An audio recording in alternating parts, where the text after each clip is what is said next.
Hey everybody, it's Trigger Bar Philosopher. Welcome back out to the channel. Today we've got an exciting episode. We're going to be comparing 380 ACP against 38 Special with our Smith & Wesson Bodyguard and our Smith & Wesson 442 J-frame. Should be a good time. Let's get to shooting.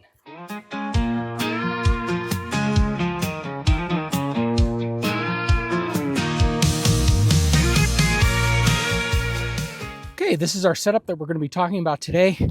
We've got our 38 Special and our 380 ACP. We've got two different handguns that we're going to be looking at today. One is a semi-auto or auto loading pistol, not automatic, YouTube, semi-automatic loading pistol that's a 10 round from the factory. And then we've got our Smith & Wesson 442, which is a 5-shot J-frame revolver, hammerless, so it's good for concealment and pocket carry. I think both of these options are great pocket carry options, and I have concealed carried and pocket carried both of them. But one comes with a lot more rounds. You can get the extended round magazine with 13 rounds, and for those of you who are used to training with the semi-auto, you can do reloads and hold the gun in a similar way. With the J-frame, you can have speed loaders, you can have speed strips, and they, depending on your comfort level and what you're used to shooting, this may be something that you're gonna consider for your carry. I like having options. Sometimes what you're carrying, you take a little bit of pride in it. And so sometimes you want, just different days, you feel a little different. You say, you know what? I feel like a J-frame day. Or you know what? I'm carrying semi-auto today. So we're gonna test in our real world simulation where we have ballistic gelatin with medium density fiberboard and layers of t-shirt. And we're going to see how these two bullets perform. We're going to test them for accuracy. And then we're going to test them for velocities to see what the foot pounds and the differences and how they are loaded by Hornady. And then we're also going to just kind of do a little bit of a real world quote unquote scenario. Also, let me just talk a little bit both about these. These loadings are their critical defense. They're very popular in police loadings where you get critical duty, which is loaded just a little bit hotter and does a little bit better in breaking down barriers. Critical defense, more made for the civilian market where you're not going to have to going through barriers when you're doing your shooting. But comes with a loaded FTX. There's a flex tip inside the hollow point. So technically these are not jacketed hollow points. So states or you're not allowed to carry them. Typically, I'm not a lawyer, I'm not your lawyer. Typically you can carry these in those states where hollow points are not allowed. And with that, the theory is that flex tip that's inside them allows them to expand even when they go through clothing and they don't get clogged up with material. We'll put that to the test as well, especially with these lower end velocity type guns. Are these going to get the expansion that we hope and expect out of Hornady? All right, that's what we've got on tap for today. Should be a good time. Let's talk about our test setup and then let's get to shooting. Okay, this is our testing setup. We've got 4 layers of clothing, 2 layers t-shirt, 2 layers of denim, 2 inches of gel held in by our contraption, 16 inches of clear ballistic gel, followed by a backup block. I don't expect any of our tests today to show that. First off, we're going to try it without the MDF. Second, we're going to try it with the MDF. Should be a good time. Let's get shooting. Okay, first off, we're going to start off with the Bodyguard 2.0 with this 90 grain FTX projectile from Hornady. It's got that soft tip and loaded into the hollow point. So hopefully it shouldn't get plugged up as we shoot it into the material. We've got our garment. We'll try to get a velocity reading off it. If not, I'm going to be doing some velocity readings at the end. I also have already tested the Hornady Critical Duty with the Bodyguard 2.0, and I'll leave a link for the video where I have that if you want to see it without any clothing in front of it. Now we're going to try it with clothing, and then we're going to compare it with the 38 Special, and then we're going to add the MDF. Okay, let's see where it went, and unfortunately it didn't pick it up.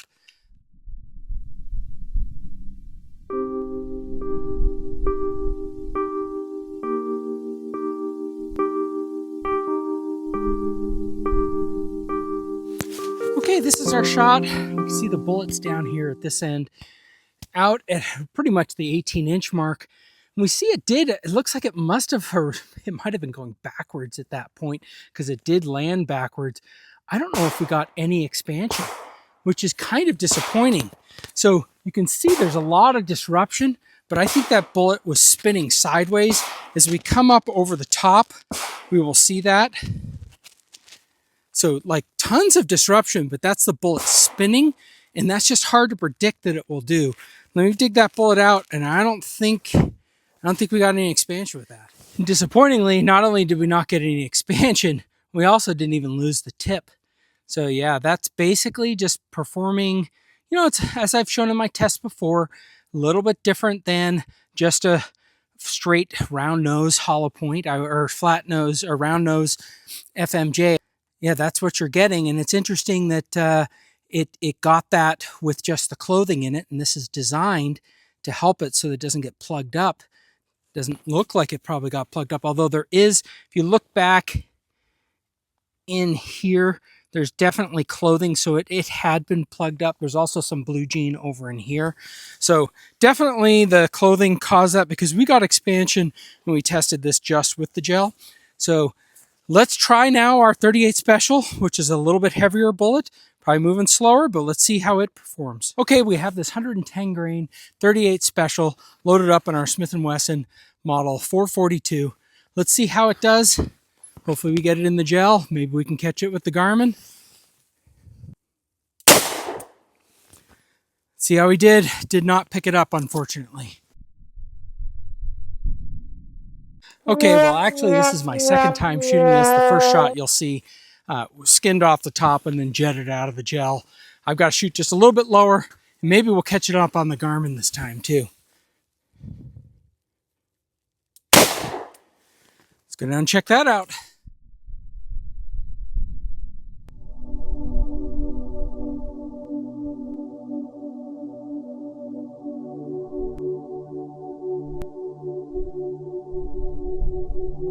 Well, we see that when we shot the 38 Special, we got a very nice wound track. That's solid hollow point expansion all the way out to 15 inches.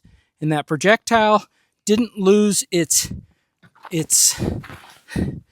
plug, but we see that we got some pretty good expansion, and it was causing pretty good wound track. Now, is that as good as you might get a longer barrel? No. Or plus P? No. Okay, well, let's add the MDF and let's see what that changes when we shoot the projectiles into it.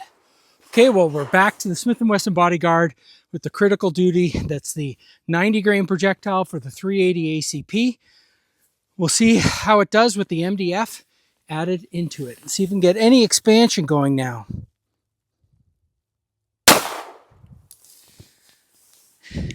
Didn't pick it up again.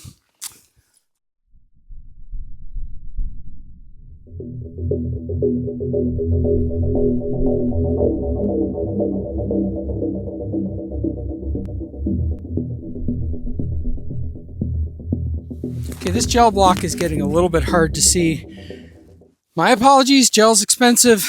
This is my last block that I have out here, and so this is what we're dealing with. We can see again, no expansion. I'll pull that bullet after we shoot our next 38 Special, because every time I rip through the gel, it makes it more cloudy. I believe all of this up front here was just tumbling.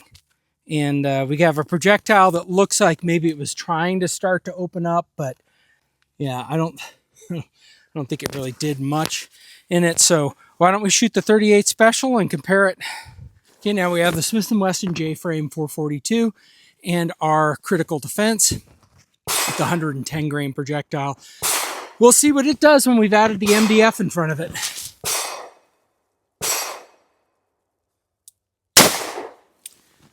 Let's go down and take a look. Didn't pick it up.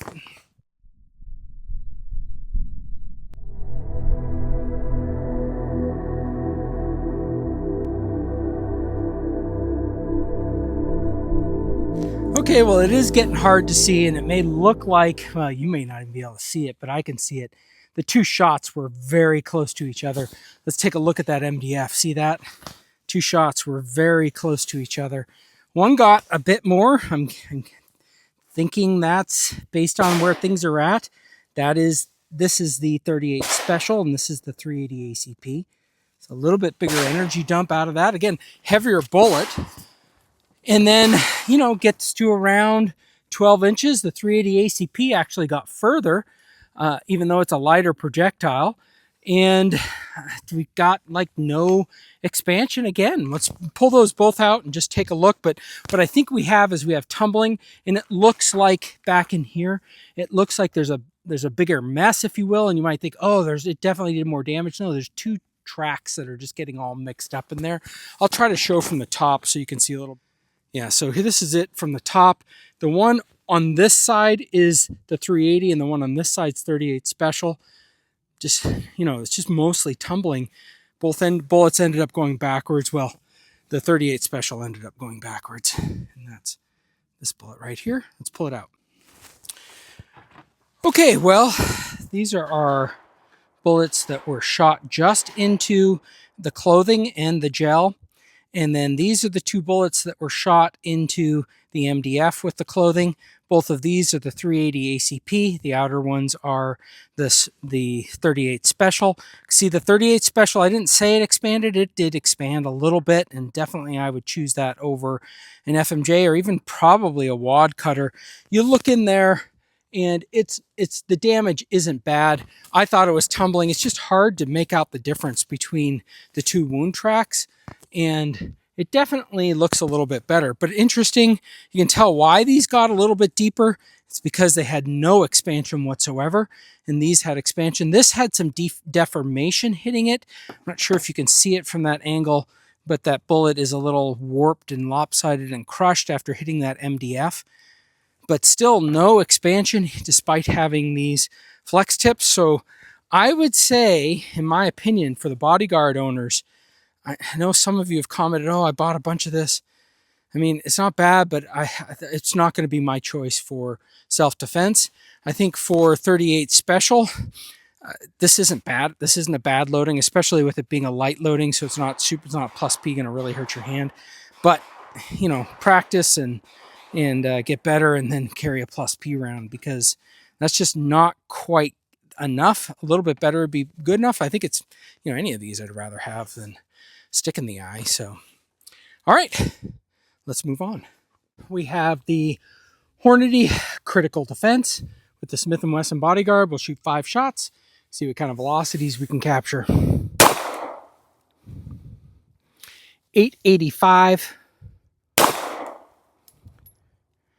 905, 895, 905.4,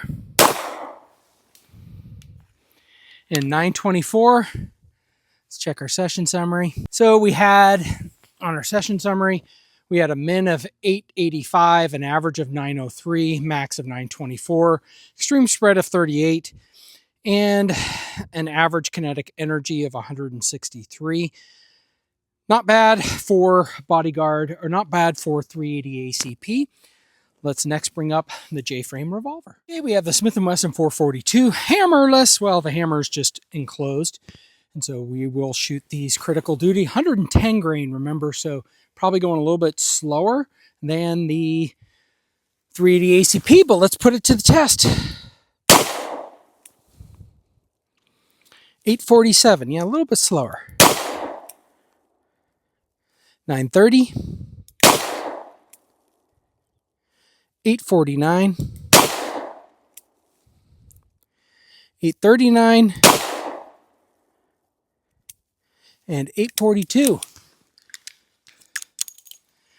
So for our min, we had 830, our average of 841, our max of 849. Actually, pretty decent loading, pretty consistent out of this barrel here, or out of this gun here. And an average kinetic energy of 173. So we see the kinetic energy is a little bit more with the Smith & Wesson, but not that much more, and sort of explains why we kind of got similar performance. But I think the bullet for the 38 Special was maybe made a little bit more for this J-frame size, as opposed to that 380 Auto is probably looking for a little bit longer barrel than out of that Bodyguard 2.0. I don't know. That's a theory. Could be wrong. Tell me in the comments how wrong I am, as you always do. Okay, next up, let's just do a little bit of a practical shooting. I don't know. We'll put some things on paper to make sure these things, I don't think they are, but I always like to shoot a little bit of paper, because I like to make sure that the bullets aren't keyholing or something like that. We didn't see that in the gel, but it's good to test on paper. Let's do that next. Okay, well, we're at about 5 yards, which is what I like to do for practical accuracy because I think that's where 38 Special, 380 ACP is really intended to be used. So we'll try it out here. I've got 5 shots. We'll see how Trigger Bar is doing with his accuracy with this Hornady and the Smith & Wesson Bodyguard.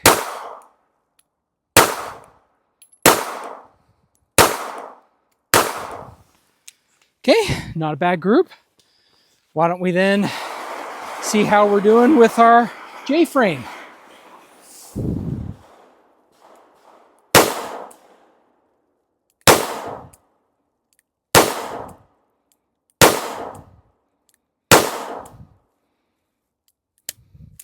Well, I am not doing very well. I think I'm flinching on it, but these bullets are doing fine. It's all just a loose net behind the gun. Okay, well, we're going to start off with a test that makes me feel uncomfortable because I'm trying to get better at my skills. So we're going to do a draw from my pocket with the Bodyguard 2.0. We've got targets, paper, and as I back up, I'm going to try to hit the targets on the steel in a sort of a random fashion. Yeah, make it up as I go.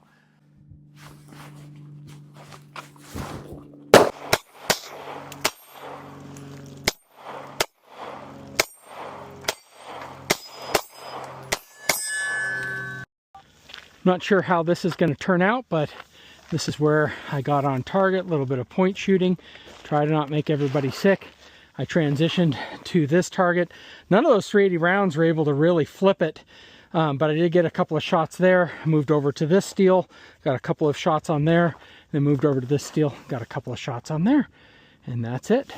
Okay, and so for this one, we have our Smith & Wesson J-frame. And you know, one of the nice things about the J-frame is that you don't really have to have, I have a Kydex holster, but you don't have to have a Kydex holster because it has that really long trigger pull in that double action. And that's pretty, it's over 10 pounds. I've tested it at home. It doesn't get up on my scale. So that allows you to have a little bit more safety while pocket carrying. I still like to make sure that it's the only thing in the pocket so that when my hands are going in and so on and so forth, you got to make sure that nothing gets caught on that trigger. All right, so hopefully we're going to do overcoat draw, and then I've only got 5 rounds, and I'm not going to show you my reloads because they're terrible. But we're going to do a little bit with only 5 rounds. I got to get one for everybody. So let's start off again and see what we do.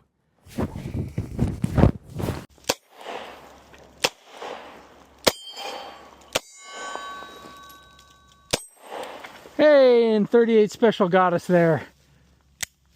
Just take a quick look, see what we did. I think I missed it. I missed this target entirely when I was point shooting, probably dipping. We notice I was able to hit one there, was able to get one on here, was able to get one on here right there.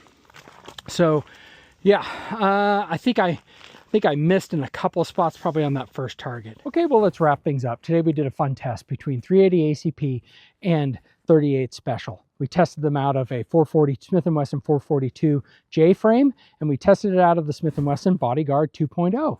And we used we used bullets that are loaded by the factory, which are their critical defense lines for 380 ACP and the critical defense line for the 38 Special. So I think that's a decent comparison. Even though these bullet projectile weights are different, they make up for it in terms of lower velocity, higher velocity, that type of difference.